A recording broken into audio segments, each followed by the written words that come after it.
ನಮಸ್ಕಾರ ಫ್ರೆಂಡ್ಸ್, ಯಾರೆಲ್ಲ ನನ್ನ ಚಾನಲ್ನ ನೋಡ್ತಾ ಇದ್ದೀರಾ ಸಬ್ಸ್ಕ್ರೈಬ್ ಮಾಡ್ಕೊಂಡು ನೋಡಿ ಪ್ಲೀಸ್. ಹಾಗೆ ಒಂದು ಲೈಕ್ ಮಾಡಿ, ಶೇರ್ ಮಾಡಿ, ಸಪೋರ್ಟ್ ಮಾಡಿ ಫ್ರೆಂಡ್ಸ್. ಎಲ್ಲರಿಗೂ ಹ್ಯಾಪಿ ಸಂಕ್ರಾಂತಿ. ನೋಡಿ ನಮ್ಮ ರಂಗೋಲಿ ಹೆಂಗಾಗ್ಯದ ಅಂತ ಹೇಳಿ ಕಮೆಂಟ್ ಮೂಲಕ ತಿಳಿಸ್ಕೊಡಿ. ಪೊಂಗಲ್ದು ಹಾಕಿದ್ದೀವಿ ನೋಡಿ, ಯಾವ ರೀತಿ ಇದೆ ಅಂತ ಕಮೆಂಟ್ ಮಾಡಿ ತಿಳಿಸಿ. ಇವತ್ತು ನಾನು ಮೆಣಸಿನಕಾಯಿ ಪಲ್ಯ ಹೆಂಗೆ ಮಾಡೋದಂತ ತೋರಿಸ್ಕೊಡ್ತಾ ಇದ್ದೀನಿ ಬನ್ನಿ. ಇಲ್ಲಿ ನೋಡಿ, ಒಂದು 2 ಟೀ ಸ್ಪೂನ್ ಆಗೋಷ್ಟು ಶೇಂಗಾ ಬೀಜನ ತೊಗೊಂಡು ಚೆನ್ನಾಗಿ ಅವನ್ನ ಫ್ರೈ ಮಾಡ್ಕೊಳ್ಳಿ. ಶೇಂಗಾ ಬೀಜ ತುಂಬ ಚೆನ್ನಾಗಿ ಫ್ರೈ ಆಗಬೇಕು ನೋಡಿ. ಈಗ ನಮ್ಮ ಶೇಂಗಾ ಬೀಜ ಫ್ರೈ ಆಗಿದೆ, ಇದನ್ನು ತಕ್ಕೊಳ್ತಾ ಇದ್ದೀನಿ. ನಂತರ ಅದೇ ಪ್ಯಾನ್ಗೆ 1 ಟೇಬಲ್ ಸ್ಪೂನು ಗುರೆಳ್ಳು ಅಂದರೆ ಅಥವಾ ಕಾರೆಳ್ಳು, ಹುಚ್ಚೆಳ್ಳು ಅಂತೀವಲ್ಲ, ಉತ್ತರ ಕರ್ನಾಟಕ ಸ್ಟೈಲ್ ಅದೇ ನೋಡ್ರಿ. ಅದನ್ನು ಕೂಡ ಚೆನ್ನಾಗಿ ಹುರಿದ್ಕೊಂಡು ಒಂದು ಪ್ಲೇಟಿಗೆ ತಕ್ಕೊಳ್ಳಿ ನೋಡಿ. ಈಗ ಚೆನ್ನಾಗಿ ಫ್ರೈ ಆಗಿದೆ, ಈಗ ತಕ್ಕೊಳ್ತಾ ಇದ್ದೀನಿ ನೋಡಿ.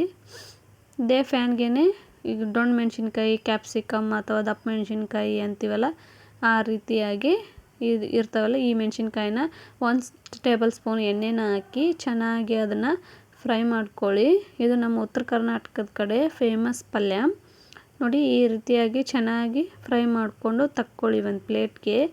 ಈಗ ನಾವು ಮಿಕ್ಸಿ ಮಾಡ್ಕೊಂಡು ಬರೋಣ ಬನ್ನಿ. ಈಗ ನೋಡಿ, ಆಗಲಿಗೆ ಶೇಂಗಾ ಬೀಜ, ಗುರೆಳ್ಳು ಹಾಕಿ ಫ್ರೈ ಮಾಡ್ಕೊಂಡಿದ್ವಲ್ಲ, ಅದನ್ನೆಲ್ಲ ಈ ಜಾರ್ಗೆ ಹಾಕ್ಕೊಳ್ಳಿ. ನಂತರ ಎಳ್ಳು, ಇದನ್ನು ಕೂಡ ಫ್ರೈ ಮಾಡಿ ಇಟ್ಕೊಂಡಿದ್ದೆ ನಾನು, ಹಾಗಾಗಿ ನಿಮ್ಗೆ ತೋರಿಸಿಲ್ಲ. ಅದು 1 ಟೇಬಲ್ ಸ್ಪೂನ್ ಹಾಕಿ, ಆನಂತರ ಒಂದು ಸ್ವಲ್ಪ ಒಣ ಕೊಬ್ಬರಿನ ಹಾಕಿ, 1 ಟೇಬಲ್ ಸ್ಪೂನ್ ಜೀರಿಗೆನ ಹಾಕಿ, ಒಂದು ಅರ್ಧ ಸ್ಪೂನ್ ಗರಂ ಮಸಾಲನ್ನು ಹಾಕ್ಕೊಳ್ಳಿ. ನಂತರ ಒಂದು ಸ್ವಲ್ಪ ಅರಿಶಿನ ಪುಡಿಯನ್ನು ಹಾಕ್ಕೊಳ್ಳಿ. ಆನಂತರ ರುಚಿಗೆ ತಕ್ಕಷ್ಟು ಉಪ್ಪನ್ನು ಹಾಕ್ಕೊಂಡು ಚೆನ್ನಾಗಿ ಈ ರೀತಿಯಾಗಿ ಪುಡಿ ಮಾಡಿಕೊಂಡು ಬನ್ನಿ ನೋಡಿ. ಇಲ್ಲಿ ತೋರಿಸ್ತಾ ಇದ್ದೀನಲ್ವ, ಈ ರೀತಿಯಾಗಿ ಮಾಡ್ಕೊಂಡು ಬನ್ನಿ.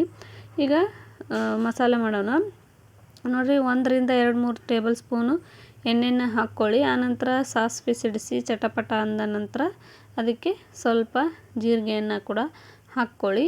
ಆನಂತರ ಇಲ್ಲಿ 1 ಈರುಳ್ಳಿಯನ್ನು ತೊಗೊಂಡಿದ್ದೀನಿ ನಾನು, ಮೀಡಿಯಮ್ ಸೈಜಿದ್ದು. ಅದನ್ನು ಹಾಕ್ಕೊಂಡು ಚೆನ್ನಾಗಿ ಫ್ರೈ ಮಾಡ್ಕೊಳ್ಳಿ. ಈರುಳ್ಳಿ ಫ್ರೈ ಆದಮೇಲೆ ನಂತರ 1 ಟೊಮೆಟೊನ ಹಾಕ್ಕೊಳ್ಳಿ. ಅದಕ್ಕೆ ಈರುಳ್ಳಿ ಮತ್ತು ಟೊಮೆಟೊ ಚೆನ್ನಾಗಿ ಫ್ರೈ ಆಗಲಿ, ಅಲ್ಲಿವರೆಗೂ ಕೈ ಬಾಡಿಸ್ತಾನೆ ಇರಿ ನೋಡಿ. ಟೊಮೆಟೊ ಫುಲ್ ಸಾಫ್ಟ್ ಆಗಬೇಕು, ಹಾಗಾಗಿ ಆ ರೀತಿ ಫ್ರೈ ಮಾಡ್ಕೊಳ್ಳಿ. ನಂತರ ಇದಕ್ಕೆ ಒಂದು ಸ್ವಲ್ಪ ಅರಿಶಿನ ಹಾಕಿ, ನಾವು ಆಗಲೇ ರುಬ್ಕೋಬೇಕಾದ್ರೂ ಸ್ವಲ್ಪ ಅರಿಶಿನ ಹಾಕಿದ್ವಲ್ಲ, ಹಾಗಾಗಿ ಇಲ್ಲಿ ಸ್ವಲ್ಪ ಎಣ್ಣೆಯಲ್ಲಿ ಫ್ರೈ ಮಾಡಿಕೊಂಡ್ರೆ ಚೆನ್ನಾಗಿರುತ್ತೆ.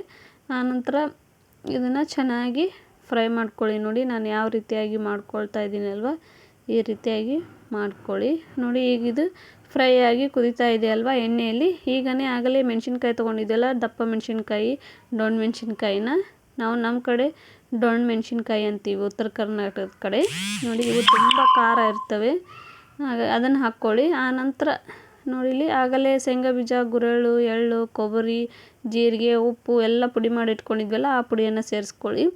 ಆನಂತರ 1 ನಿಂಬೆಹಣ್ಣು ಗಾತ್ರದಷ್ಟು ಇದು ಹುಣಸೆಹಣ್ಣಿನ ರಸ ಹಾಕ್ಕೊಳ್ಳಿ ನೋಡಿ. ಇದನ್ನು ಚೆನ್ನಾಗಿ ಕಲಿಸ್ಕೊಳ್ಳಿ. ಈ ರೀತಿಯಾಗಿ ಚೆನ್ನಾಗಿ ಇದನ್ನು ಕಲಿಸ್ಕೊಳ್ಳಿ, ಸ್ವಲ್ಪ ಎಣ್ಣೆಯಲ್ಲಿ ಫ್ರೈ ಆಗಲಿ ನೋಡಿ. ಈಗ ಇದು ಸ್ವಲ್ಪ ಕುದಿ ಬಂದಿದೆ ಅಲ್ವಾ, ಹಾಗಾಗಿ ಇದಕ್ಕೆ ರುಚಿಗೆ ತಕ್ಕಷ್ಟು ಉಪ್ಪನ್ನು, ಇದು ಸ್ವಲ್ಪ ಬೆಲ್ಲ ಹಾಕಿ ನೋಡಿ, ಸ್ವಲ್ಪ ಬೆಲ್ಲ ಹಾಕಿ ನಂತರ ಇದಕ್ಕೆ ನೀರನ್ನು ಹಾಕಿ ಕುದಿಯಲು ಬಿಡಿ. ನೋಡಿರಿ, ನಾನಿಲ್ಲಿ 1 ಗ್ಲಾಸ್ ಅಷ್ಟು ನೀರನ್ನು ಸೇರಿಸ್ಕೊಂಡಿದ್ದೀನಿ. ನಮಗೆ ಗ್ರೇವಿ ಥರ ಬೇಕಿದು ರೊಟ್ಟಿಯಲ್ಲಿ ತಿನ್ನೋದಕ್ಕೆ, ಹಾಗಾಗಿ ನಾನು ಇಷ್ಟನ್ನು 1 ಗ್ಲಾಸ್ ನೀರನ್ನು ಹಾಕ್ಕೊಂಡಿದ್ದೀನಿ ನೋಡಿ. ಈಗ ಕುದಿತಾ ಇರ್ತೈತಲ್ಲ, ಈಗನೇ ನೀವು ನೋಡ್ಕೋಬೋದು ಉಪ್ಪು ಖಾರ ಹಿಡ್ದಿದೆ ಇಲ್ಲ ಅಂತ. ಯಾಕಂದರೆ ರುಬ್ಬೋದರಲ್ಲಿ ಉಪ್ಪು ಹಾಕಿರ್ತೀವಲ್ಲ, ಈಗ ಸ್ವಲ್ಪ ಕಡಿಮೆ ಅನಿಸಿದರೆ ಈಗ ಆ್ಯಡ್ ಮಾಡ್ಕೊಳ್ಳಿ ನೋಡಿ. ಈಗ ನಮ್ಮ ಗ್ರೇವಿ, ಮೆಣಸಿನ್ಕಾಯಿ ಗ್ರೇವಿ ರೆಡಿಯಾಗಿದೆ. ಸರ್ವ್ ಮಾಡ್ತಾ ಇದ್ದೀನಿ ನೋಡಿ. ಎಷ್ಟು ಚೆನ್ನಾಗಿ ಬಂದಿದೆ. ಬಿಸಿ ಬಿಸಿ ರೊಟ್ಟಿ, ಚಪಾತಿ, ಪರೋಟ, ಬಿಸಿ ಬಿಸಿ ಅನ್ನಕ್ಕೂ ಕೂಡ ತುಂಬ ಚೆನ್ನಾಗಿರುತ್ತೆ. ನಾವೆಲ್ಲಿ ಗ್ರೇವಿ ತುಂಬ ತಿಂತೀವಿ, ಹಾಗಾಗಿ ನಾನು ಸ್ವಲ್ಪ ಗ್ರೇವಿ ಟೈಪ್ ಮಾಡ್ಕೊಂಡಿದ್ದೀನಿ ನೋಡಿ, ತೋರಿಸ್ತಾ ಇದ್ದೀನಿ ನೋಡಿ ಎಷ್ಟು ಚೆನ್ನಾಗಿ ಬಂದಿದೆ ಗ್ರೇವಿ ಅಂತ ನೋಡಿ. ಇಲ್ಲಿ ತೋರಿಸ್ತಾ ಇದ್ದೀನಿ, ತುಂಬ ಬಿಸಿ ಬಿಸಿ ಇದೆ ನೋಡಿ, ಎಷ್ಟು ಚೆನ್ನಾಗಿ ಬಂದಿದೆ, ತೋರಿಸ್ತಾ ಇದ್ದೀನಿ ನೋಡಿ. ಈಗ ನೋಡಿ ಊಟ ಮಾಡೋಣ ಬನ್ನಿ. ಅಗಸಿ ಚಟ್ನಿ, ಕಡ್ಲಿ ಪುಡಿ ಅಥವಾ ಇದು ದೊಣ್ಣಮೆಣ್ಸಿನ್ಕಾಯಿ ಪಲ್ಯ, ಎಳ್ಳಚ್ಚಿ ಬಡಿದು ಸಜ್ಜಿ ರೊಟ್ಟಿ, ಜೋಳದ ರೊಟ್ಟಿ ಹಚ್ಕೊಂಡು ತಿಂತಾ ಇದ್ರೆ ನಮ್ಮ ಉತ್ತರ ಕರ್ನಾಟಕದ ಮಂದಿ ಫೇಮಸ್.